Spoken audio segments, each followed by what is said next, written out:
Haaranen rali, mihinkä se kiekko uppoo tänäänkin tässä pelissä vielä useamman kerran.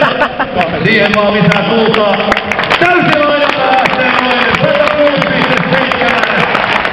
Ahori Janne Ahoselle ja vielä kolmas suoritus tähän. Iso piikkipaikka tuolla vedolla ja näin tulee vielä tulille lämäri. 106,7. Hieno suoritus. Väliälle kiekko tulleen. Oli niin mykistävä suoritus toivoa, että sen unohtua.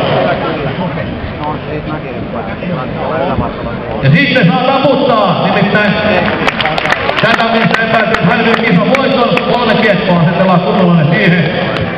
Sitten lähdetään. Jari Manttila, aplodit!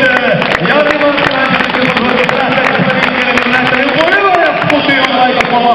126,6. Erinomainen. Seuraava. Ja nyt ei tulpaa, mutta ei vaan sisään lähtee. Ja siinä menee kanalin kamera. Ja vielä kolmas laukaus. Jari Manttila 126,6 pohjilla ja näin lähtee kolmas puti. 124,7. Jari Manttila alkoisu kilpailun voittajalle.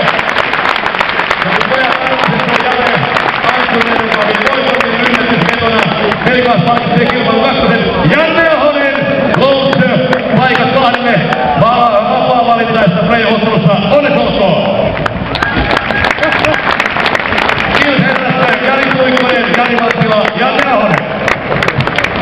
Hieno vielä!